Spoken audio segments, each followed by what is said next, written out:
The sun dipped below the Sierra Nevada, casting a long, eerie shadow over the Dyatlov House. The sky was painted in hues of orange and purple, a beautiful yet haunting backdrop for the events that were about to unfold. The house, with its tall, imposing structure, seemed to absorb the last light of the day, becoming one with the encroaching darkness. It was 1987. Carson City, Nevada was a town on the edge of the desert, where secrets whispered on the wind. The streets were often deserted at dusk, with only the occasional tumbleweed rolling by, adding to the town's eerie atmosphere. The locals were used to the quiet, but there was something different about that year, something that made the hairs on the back of their necks stand up. The house stood at the end of Mountain Street, a two-story Victorian with peeling paint and a sense of foreboding. It had been abandoned for years, its once grand facade now a mere shadow of its former self. The windows were cracked, the garden overgrown, and the paint chipped away, revealing the bare wood beneath. It was a house that seemed to hold onto its secrets tightly, unwilling to let go. Locals muttered tales of strange occurrences, whispers of shadows moving within, and a feeling of never being truly alone. Some said they heard footsteps when no one was there, others spoke of cold spots that would appear out of nowhere. The stories varied, but they all had one thing in common: a sense of unease that lingered long after the sun had set. Its windows, like vacant eyes, stared out onto the street. They seemed to follow you as you walked by, watching, waiting. The house had a presence, a life of its own, and it was impossible to ignore. It was as if the very walls were whispering, telling tales of the past, of the lives that had once filled its rooms. The Dyatlov family moved into the house in the fall. The air was crisp, the leaves a riot of colors, and the promise of a new beginning was in the air. They were excited, hopeful, and completely unaware of the house's dark history. They saw it as a fresh start, a place to build new memories. They were oblivious to the stories, eager to make the house their home. John and Mary Dyatlov were a hard-working couple, determined to provide the best for their children. They saw potential in the old house, a chance to create something beautiful out of the ruins. John Dyatlov, a carpenter with calloused hands and a quiet demeanor, dreamt of restoring the old house to its former glory. He spent his days working tirelessly, repairing the roof, fixing the floors, and bringing life back to the decaying structure. Each nail he hammered in was a step closer to his dream. His wife, Mary, a schoolteacher with a warm smile and kind eyes, saw potential in the overgrown garden. She envisioned a lush, vibrant space where her children could play and where she could relax after a long day. She spent her weekends pulling weeds, planting flowers, and slowly transforming the garden into a haven. Their two children, 8-year-old Emily and 6-year-old Sam, were excited about the big backyard and the creaky attic just waiting to be explored.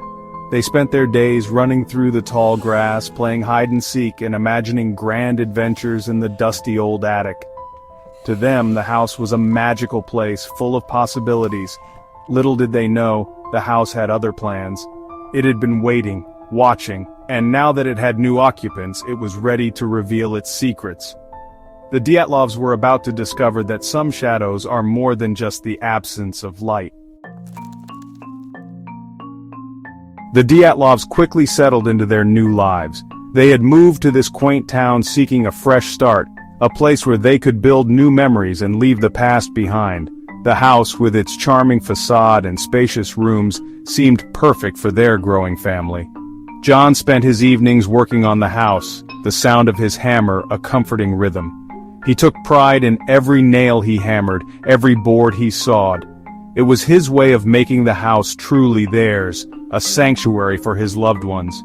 Mary tended to her garden, coaxing life back into the neglected roses. She found solace in the soil, her hands working the earth, bringing color and vibrancy to their new home. The garden became her refuge, a place where she could escape the worries of the world.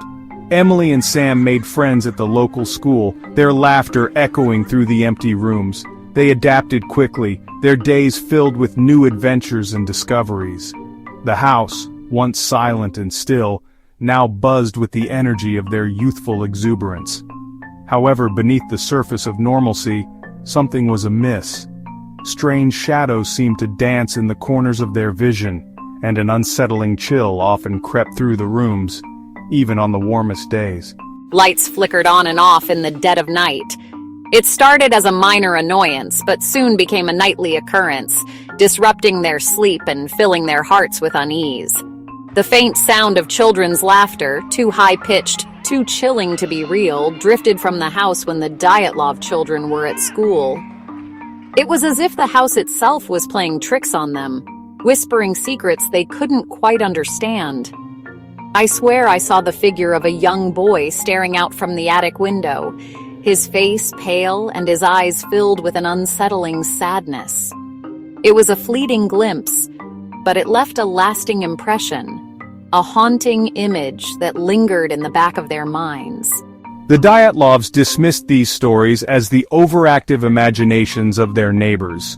They were determined to stay positive, to focus on the good and ignore the whispers of the past. After all, they were a happy family, and they loved their new home. They were a happy family, and they loved their new home. The house was supposed to be their haven, a place where they could grow and thrive together. But as the weeks turned into months, the strange occurrences intensified.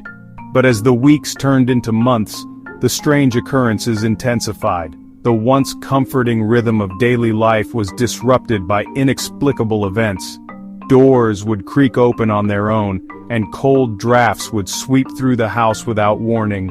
The feeling of being watched, of unseen eyes following their every move, became a constant presence in the house.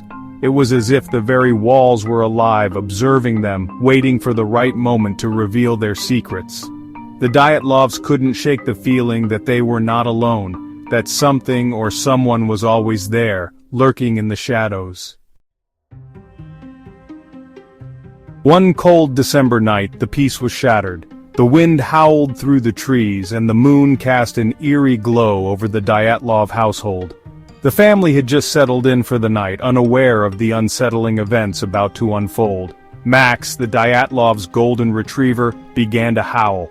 His mournful cries echoed through the stillness, a sound so haunting it seemed to come from the depths of his soul.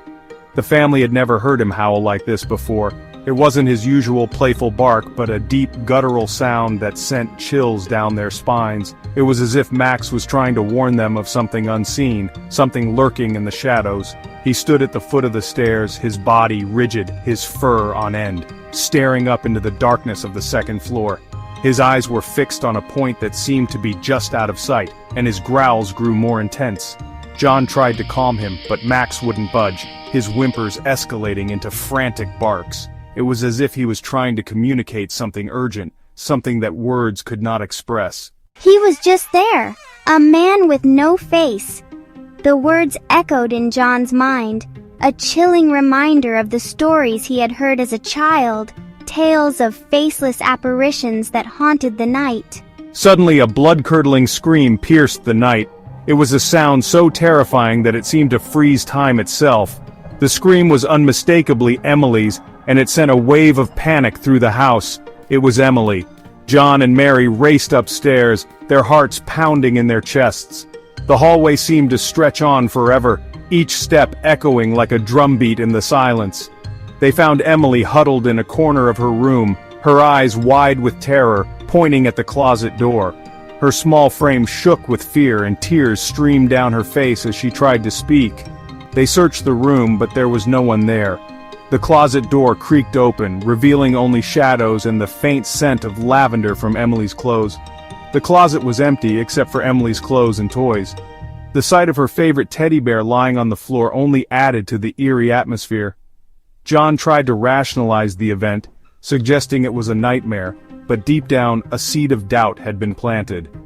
The fear in Emily's eyes and Max's unusual behavior were hard to dismiss. Even Max, usually a fearless protector, refused to enter Emily's room. His hesitation was palpable, and it only served to heighten the family's anxiety. He whined and paced outside the door, his tail tucked between his legs. The night was far from over, and the Dyatlov family could only wonder what other horrors awaited them in the darkness. The events of that night marked a turning point. The strange occurrences escalated, becoming impossible to ignore.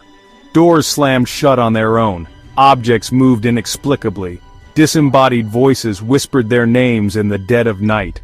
The Dyatlovs were living in a nightmare, their once happy home transformed into a prison of fear. Shadowy figures lurked in our room at night. We refused to sleep alone. Mary swore she saw fleeting figures in the periphery of her vision. John found cold spots in the house, pockets of icy air that clung to him like death. Their laughter, once a constant in the house, was replaced by terrified whispers and pleas to leave. It was like the house itself was alive, like it was trying to tell us something, to warn us. The Dyatlovs were desperate. They tried everything to rid their home of the dark presence that had invaded their lives, cleansing rituals, priests, even paranormal investigators, but nothing worked. The haunting only intensified, tightening its grip on their sanity,